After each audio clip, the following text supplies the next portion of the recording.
Good day, I'm Andrea Chisholm and this is your JIS News for March 13.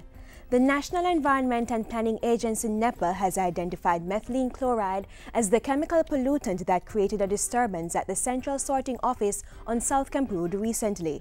NEPA and the Health Ministry conducted air quality sampling that was analyzed by Air Zone 1 Limited in Canada, which confirmed the presence of the organic compound that is used mostly as a solvent.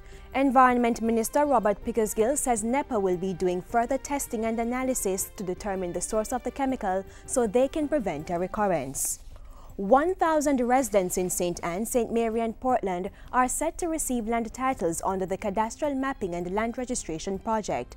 It represents a partnership between the government and the Korea International Cooperation Agency with investment of more than $2 million to come from the Korea Cadastral Survey Corporation.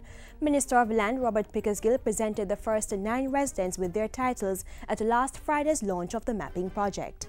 We expect positive and significant economic effects on the beneficiary households, one of which is improved earnings for the farming population, as persons who previously could not will now be able to access microcredit to increase farmland productivity.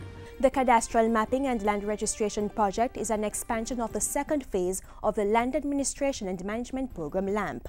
The Korea International Cooperation Agency, meanwhile, has donated utility vehicles, surveying equipment, computer and software programs to support Jamaica's titling initiative.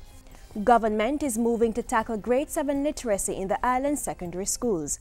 Education Minister Reverend Ronald Thwaites says it's critical to identify and address literacy issues at this level to prevent more serious problems later. If we do not deal with appropriate literacy and numeracy interventions at grade 7, we are courting failure at the higher grades of the school. And therefore, young people, you're being given a tremendous advantage. The Education Minister was speaking at a recent ceremony where 45 computers, a new website and email system were handed over to the Holy Trinity High School. The items were donated by the U.S. school William Charter High and will enhance Holy Trinity's reading room program. Minister Thwaites says interventions like this to tackle literacy can be duplicated in schools across the island. Government is appealing to farmers and fisherfolk to maintain proper sanitary conditions in their work areas to boost Jamaica's export competitiveness. The appeal came from Agriculture and Fisheries Minister Roger Clark at the recent annual general meeting of the Jamaica Fishermen Cooperative Union Limited. If we do not adhere to certain sanitary standards, we will not be able to do anything like export. And as a matter of fact, it might even militate against tourists coming to eat our food here.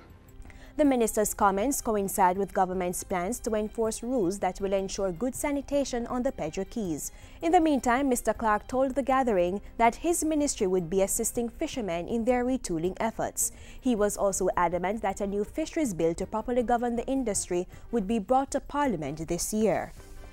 Prime Minister Portia Simpson Miller, who is also the Minister of Sports, has come out in support of Jamaican Wycliffe Dave Cameron, who is making a bid for the presidency of the West Indies Cricket Board WICB.